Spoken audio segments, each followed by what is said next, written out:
Please settle in now. Our service is about to begin.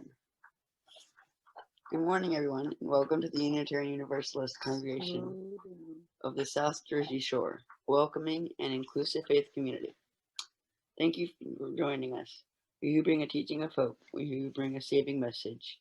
Welcome all in our doors, the joyful, the heartbroken, atheists and Christians, Muslims and Jews, straight and gay, lesbian, bisexual, queer, transgender, all who are searching, seeking, looking for more meaning, more service, more love. All of us gathered here together. My name is Betsy Erbaugh. And my name is Oscar Erbaugh. And we are two of your worship associates this morning. I'm a member of this congregation and currently serve on the board. I don't serve at all. Oscar's in the RE program. And our worship service today is led primarily by members of the UUCSJS Board of Trustees and a couple of our offspring. Video of the service and printable copies of today's reflections will be available on our website and Facebook later today. If you care to tweet during today's service, you can use the hashtag UUCSJS. No.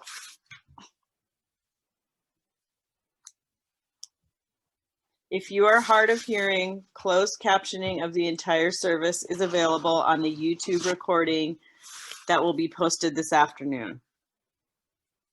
If you are joining from a computer or smartphone, you are encouraged to type any joys or concerns in the chat box area on your screen.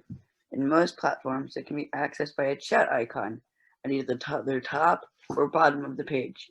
In the chat section will open where you can leave a comment and see what others have said.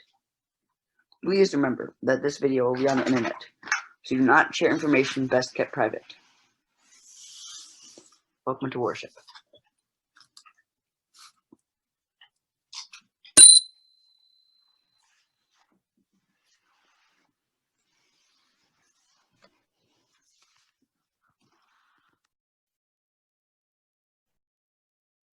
Come, come, whoever you are, wanderer, worshipper, lover of leaving. Ours is no caravan of despair. Come, yet again come. Come, come, whoever you are, wanderer, worshipper, lover of leaving. Ours is no caravan of despair. Ours is no caravan of despair. Ours is no caravan of despair. Ours is no caravan of despair. Ours is no caravan of despair. Ours is no caravan of despair. Ours is no caravan of despair.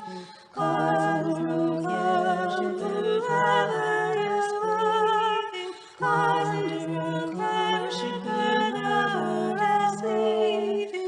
Ours is no caravan of despair. Ours is no caravan of despair. Ours is no caravan of despair.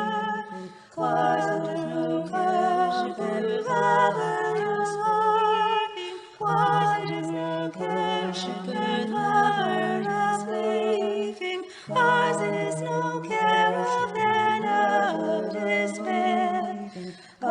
no caravan of despair. Ours is no caravan of despair. Ours is no caravan of despair. Come, yet again come.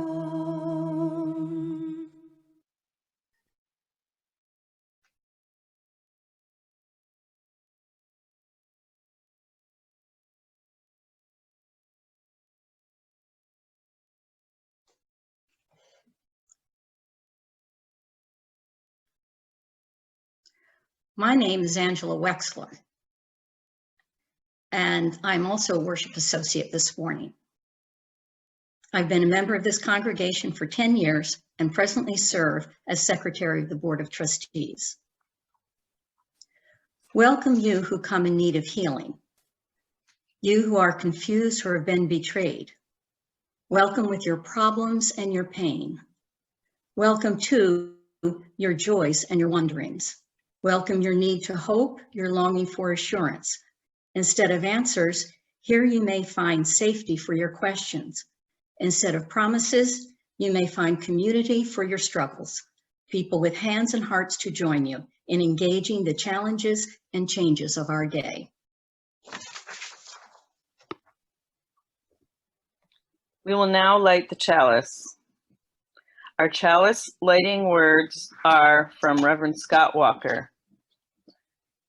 In the soft light of this flame, may our lives shimmer anew. May we notice new possibility in those relationships that seem lost. May the turning of the year give birth to a dream. May the emerging light pull a new story into view. May what is give way to what might be. May we believe again in the world we imagine. Please join in singing along to our gathering hymn, Rise Up, O Flame.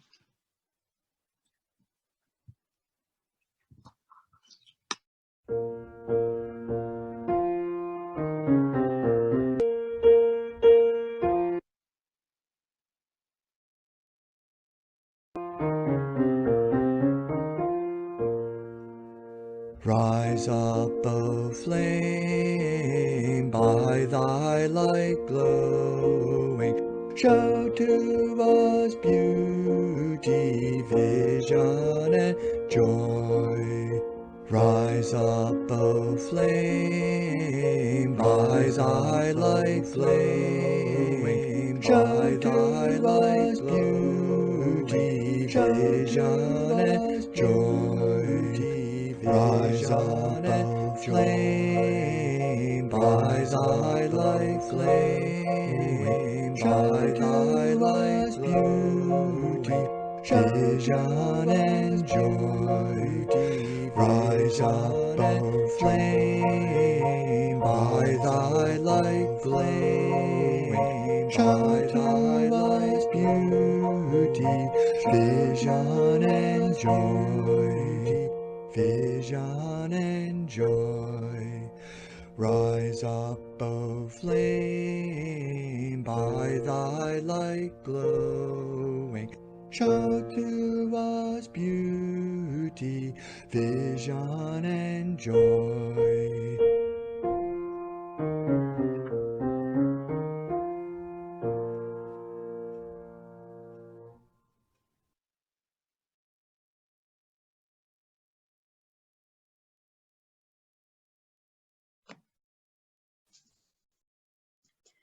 During this next musical interlude, we invite you to write your joys and sorrows in the chat portion of the Zoom screen.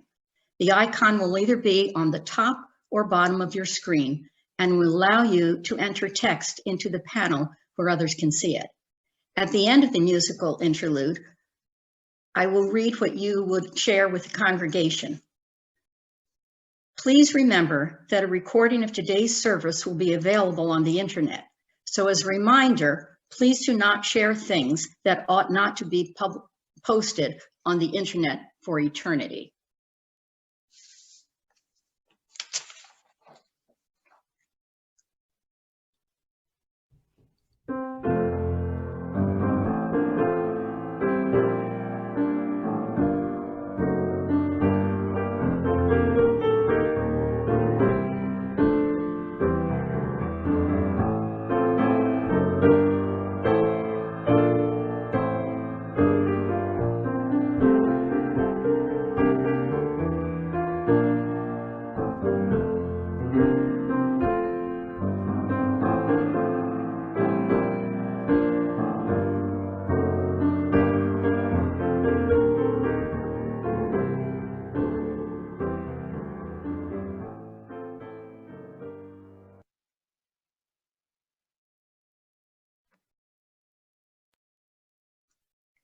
Each week we gather in this space with things that weigh upon our hearts and minds.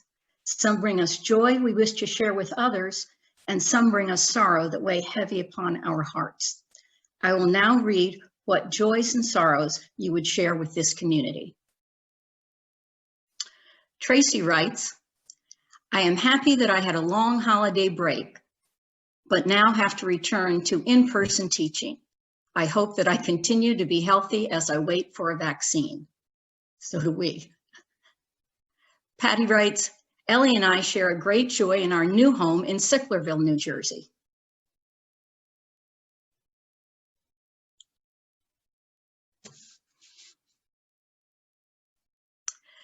Deb Degavarian writes, thanks to all who sent me cards and dinners while I'm stuck at home with my broken foot.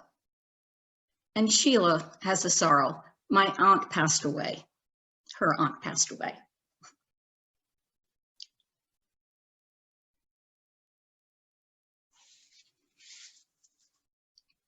Right. Thank you, everyone, for your sharing. Let us be in the spirit of prayer. Amen.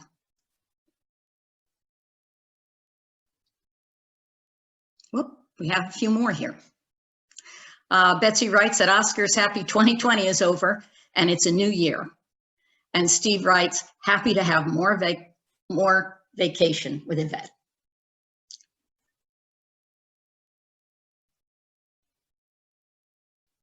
Now, let us be in the spirit of prayer. Amen.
Hope, a poem by Jennifer Pratt Walter. See how the winds have shaped her hands to hold hope? So tenuous, it trembles like a hummingbird's heart.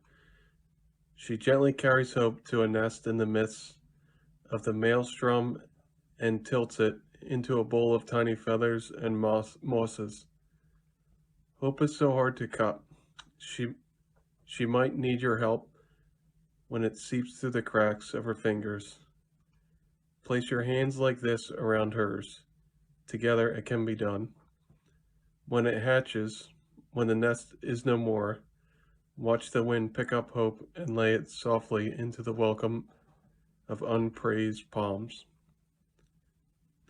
Hope is a powerful tool. As we recover socially, physically, and financially from this pandemic, there is great faith that we will come out of it stronger than we were before. Staying financially stable as a congregation through this pandemic will continue to inspire and grow our hope. If you're able to donate to our congregation, please do so by donating on our website or by sending a check to our P.O. Box. I have placed our website and P.O. Box in the chat box. A gift at any level is appreciated, and no matter how those gifts are offered, they are always most gratefully received.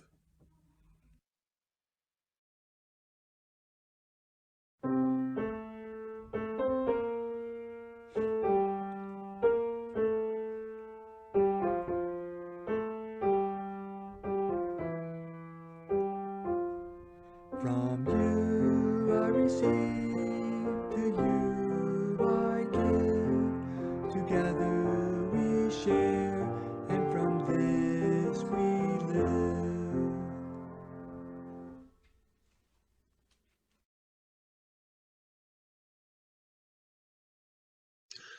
Good morning, everyone. My name is Marty Quish, and I'm a member of the congregation for almost 3 years.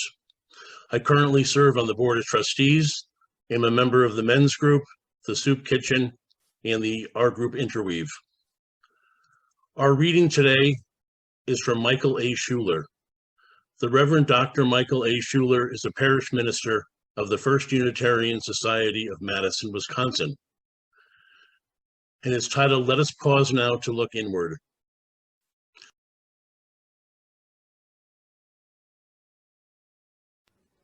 Oh, Marty, you seem muted in the middle of your reading. Sorry. Okay, sorry about that. The reading is called, "Let Us Pause Now to Look Inward." Let us pause now to look inward, exploring if we dare, the secret places where motives are made and intentions live. Beneath appearances, what kind of persons are we? Is the inner self congruent with the one that rejoices with friends, assists the infirm, comforts the crying child? No. As we take inventory and remember mistakes we have made, impure thoughts we may have had, schemes we have hatched, we know that all is not right within. We are born to inconsistency, not purity, and conscience is a dubious guide that leads us stumbling along the path of virtue. We are all fallen, all self-condemned. For time after time, we have succumbed to temptation and chosen a lesser good, betraying the truth of ourselves, the truth etched indelibly on our essential being. This, then, is our estate and our inescapable humanness. Let me recognize and not deny our imperfections, forgive and not condemn ourselves. May growing awareness of our mixed motives and morals increase our humility and make possible lives of greater sensitivity, sincerity, and serenity. Amen.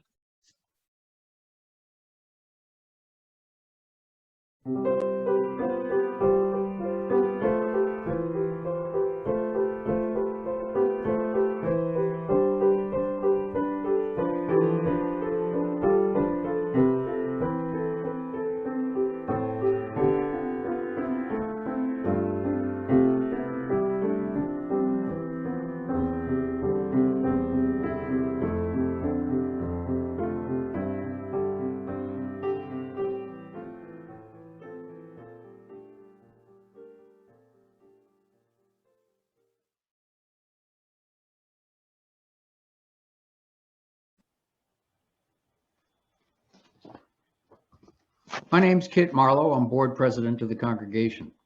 The worship committee asked the board to share our vision for the future of the Unitarian Universalist congregation of the South Jersey Shore. We found it hard to summon up a single comprehensive vision, so we will share more detailed aspects of the congregation we hope to see. I want to share 3 elements of my vision. None of them are dramatic or hard to achieve, but all would change us for the better. First, I hope that every member and friend will participate in the decisions the congregation makes enough to accept them as our shared policies and actions. This hope arises from my feelings about the arguments we had over the rainbow flag out on Pomona Road. When that Donnybrook started, people spoke about the board as if it were a group of power-hungry outsiders. Foolishness. The board consists solely of members like yourselves to whom you have assigned the duty of paying attention to governance. My concern for member buy-in, probably as they say in the military, fights the last war, not the next one. I hope, however, that we can learn that lesson. Second, I hope that we can find a way to aggressively market our religious education program. Our RE curriculum produces young adults who have clear ideas about spirituality in the world. They also develop strong and successful characters. Stronger, I dare say, than they would be without our help. I offer to you the example of a friend who wandered into the Plainfield UU Church on Coming of Age Sunday. When he heard each student describe what they believe, he exclaimed, "I want that for my newborn son." Although our current Director of Religious Education is very capable, we produce excellent graduates under the previous directors and across the nation too. If I discover some extra money somewhere, I will spend it on directly advertising the virtues of our program to the parents of children in our catchment area. Third, I hope that we will recognize the significant social contributions that you all make. Many members think our congregation is weak on social and political action. I beg to differ. Our members are distributed over an area so large that we rarely act together. I drive 50 miles to get to UUCSJS because no church that's physically closer to my home is spiritually closer to my heart. If I volunteer for Allies in Caring, for example, I would drive past thousands of people I could be helping while I drive the 125-mile round trip that it takes every time. I imagine that's true for many of you. On the other hand, talking to almost any member or friend will reveal their activities as volunteers, leaders, or activists in their own community. When I attend political demonstrations, I often find that 1% to 5% of the demonstrators are affiliated with UUCSJS. Until 1% of our catchment area joins the congregation, that shows that we are more vocal in defending the rights of regular people than most citizens are. 3 small changes, 2 in your thoughts and 1 in the media. They all involve us recognizing what a special and positive place we share with each other. Well, I can add 1 personal hope. I don't like to say congregation or UU Center. I wish that we could all become comfortable with calling our assembly place a church. It's just shorter and more visceral. I would like that.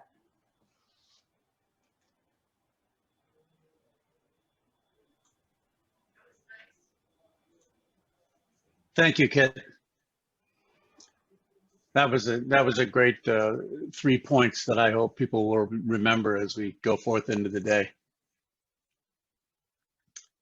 I am going to talk a little bit about a question that has occurred to many of us, I think, in the last several months.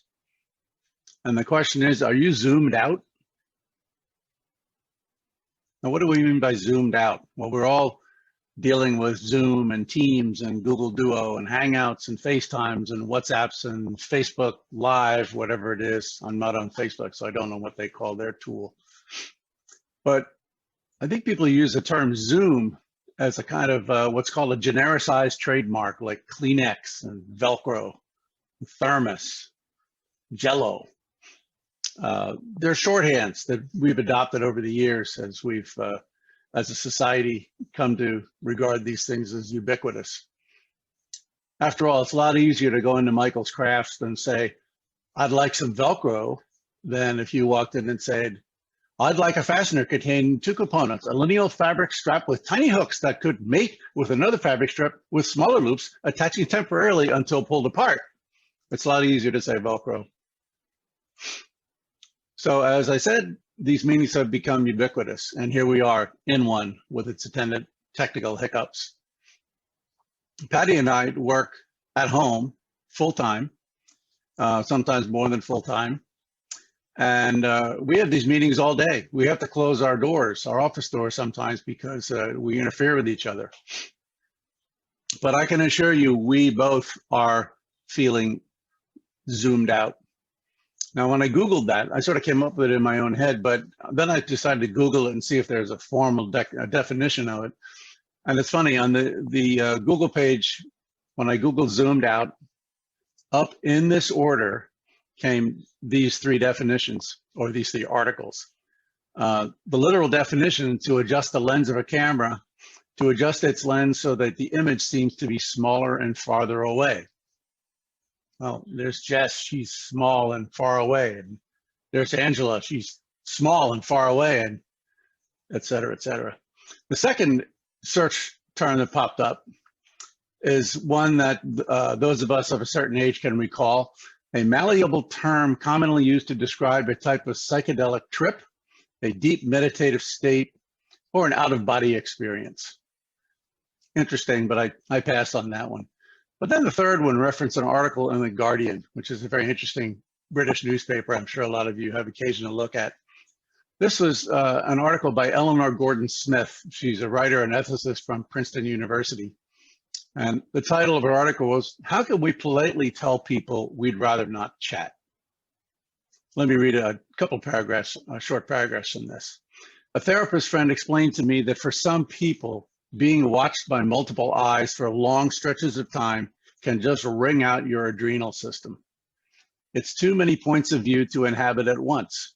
You look through your own eyes and the eyes of the people watching you. You see yourself watching and being watched. All this observing crowds out your ability to simply think or to be. Zoom made this experience literal.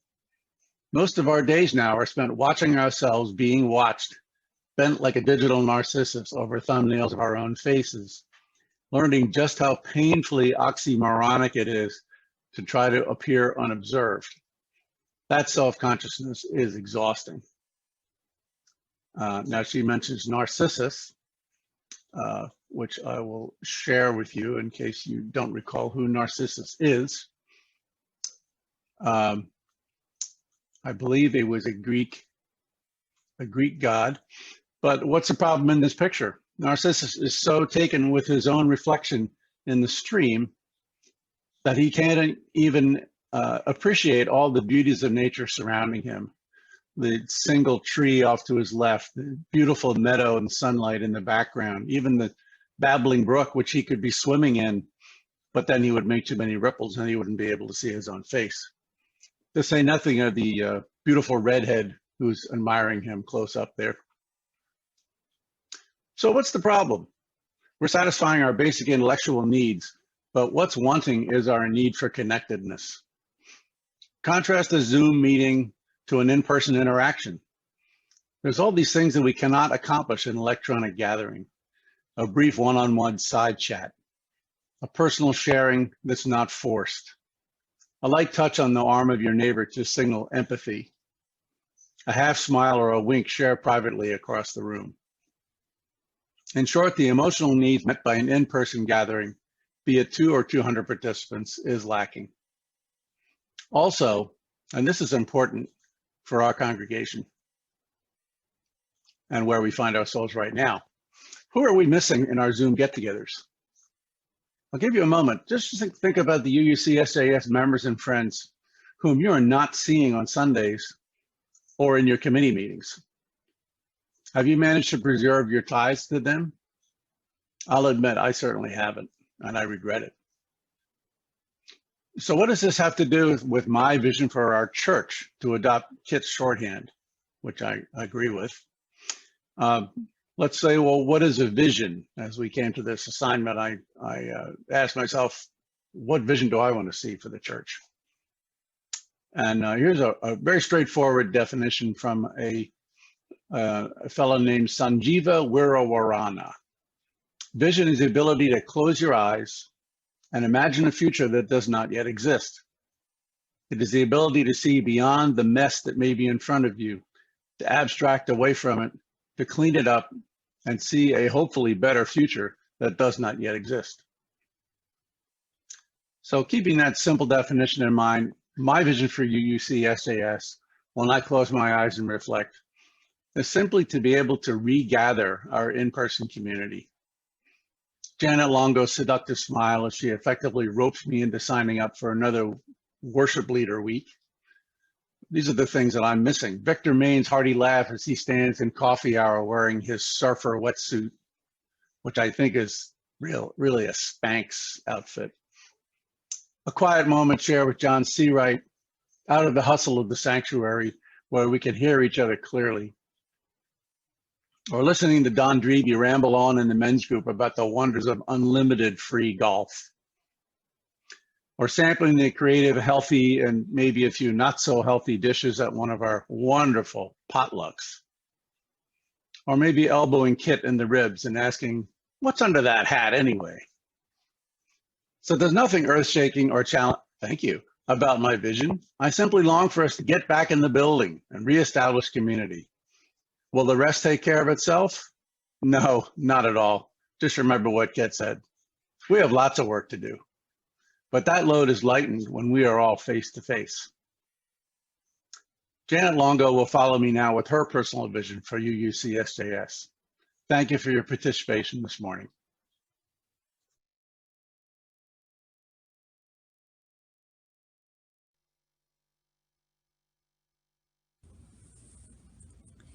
Good morning. My name is Janet Longo, and I serve on the board and on the membership committee. You probably remember me from coffee hour when I was constantly approaching you to be a usher greeter. Remember those days? I'm also interested in fundraising, and I enjoy the book club and the spirituality group. So, what is my dream for UU? I have a very big dream, but it is practical. My dream for UU is to have an electronic sign. Yes, one of those signs you can program from Paris if you had to. Before I started attending UU, I attended the Methodist Church in Port Republic. I had an opportunity there to work on their church sign. I worked with an artist by the name of Marge Morehouse, who has since passed. And I noticed the first thing she did was she took architectural elements off the church and incorporated them into the sign.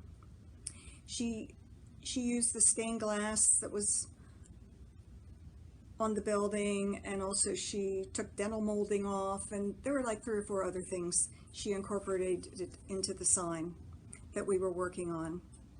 And I noticed the same thing was done here at UU. When Steve Fiedler worked on the sign, he took the lattice work that's over the main doors that go into the sanctuary. He also put that on the sign. I do like our current sign, but there is no way to advertise events. Actually, if we were to replace that sign, I would like to see the existing sign placed on Liebig. And just so you know, Signorama helped design our sign at UU. When I worked with the sign in Port, we used Eastern Sign. The sign in Port included a letterbox so that you can advertise events, but you would have to manually change the sign utilizing letters every week. The sign had windows on either side. You would go out with your letterbox, open up the windows, and then place the letters in the grooves. There were 4 lines, and you would place them in there to make your words and sentences. Actually, it worked quite well. People could, you could go past going 50 miles per hour and read what was on the sign. The thing about this kind of sign, and electronic signs for that matter, is that they create buzz. We would frequently talk about what was on the sign. Oh, do we agree with it or disagree? And then sometimes we'd say, well, what's wrong with these people? How come they haven't changed it? And sometimes they would put things up that supported the community. We have a triathlon every year in Port Republic, so they would put on the sign, "Welcome Athletes," which was a good idea. So I called Eastern Sign, who I worked with on the project in Port, to see how much a similar sign would cost us, the typical letterbox type of sign. And the price tag would be $5,500. And this sign would be made of the same material as airplanes are made out of. And supposedly you can take a baseball bat to it and not make a dent in it. Now UU is located on Route 575.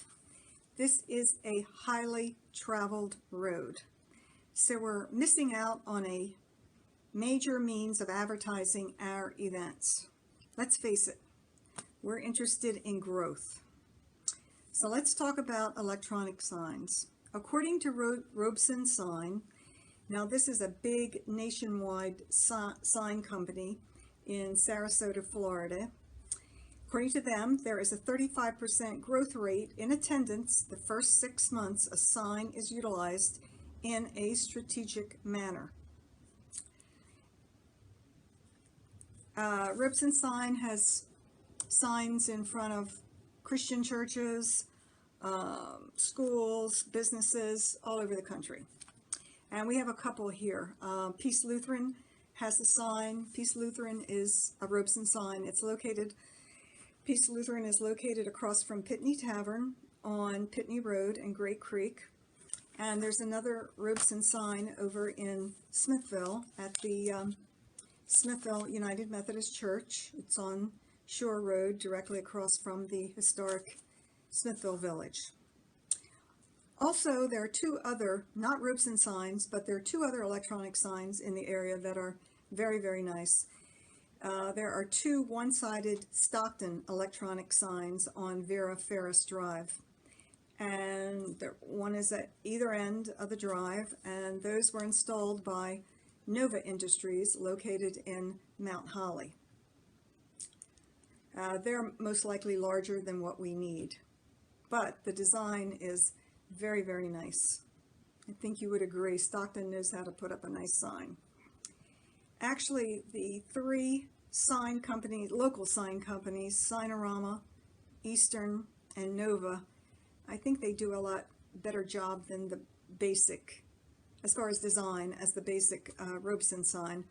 I took pictures of our building and I sent it to Robeson Sign to see what they could come up with, you know, create a sign that reflects our design, our architecture, and what I got back was just a typical sign that you could see in one of their catalogs. So, in conclusion, no doubt we have artists and others in our congregation who could very well come up with a functional, practical design to attract the general public.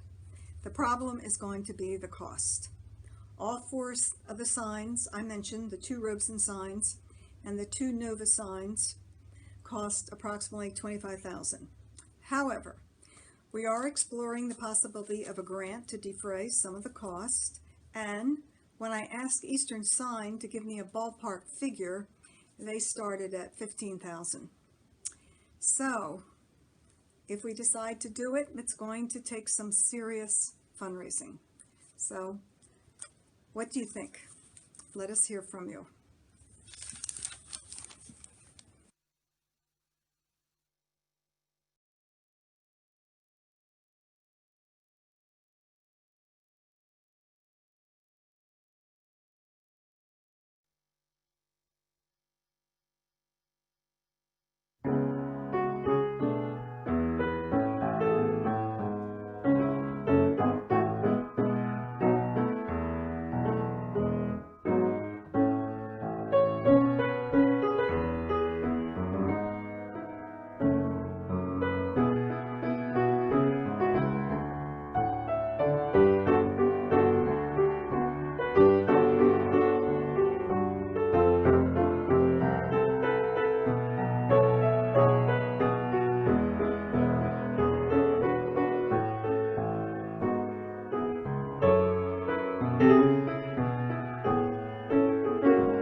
Our closing words this morning are an excerpt from A Prayer for Unfinished Business, written by the Reverend Kelly Weisman Asquith Jackson.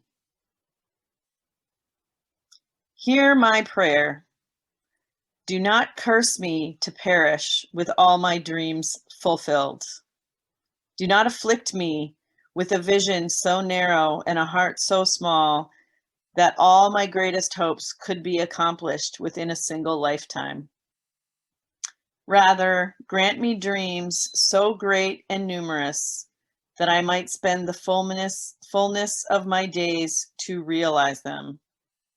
Allow me the mercy to depart this life with unfinished business.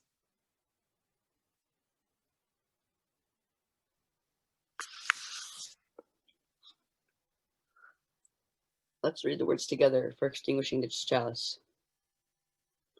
We extinguish this flame, but not the light of truth, the warmth of community, or the fire of commitment. These we carry in our hearts until we are together again.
Reverend Dawn is out of the office until January 13th. So if you are in need, please contact Tracy Catino or another member of the caring committee during this time. For pastoral care emergencies, you can contact our board president, Kit Marlowe. We are not doing a live premiere of Ari on TV this week, but I'm excited to see all our families back here next Sunday after coffee hour. So there you go, Angela. Okay. All right. The events this week, January 3rd to January 10th, will be Heartfulness Meditation, Monday, Wednesday, Thursday, and Saturday. A Buddha Sangha, Tuesday. Margaret Circle meets on Thursday. And an all-ages game night on Friday. Please take the opportunity to keep virtually connected. If you need to schedule a meeting or event, please please reach the admin at UUCSJSadmin@gmail.com for use of the Zoom room or to be added to the calendar. Thank you. Got it.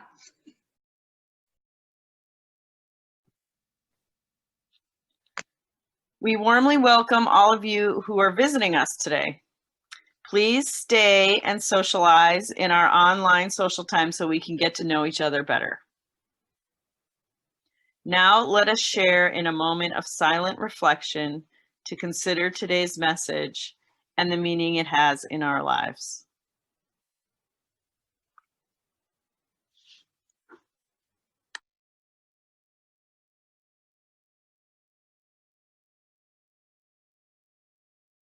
Okay.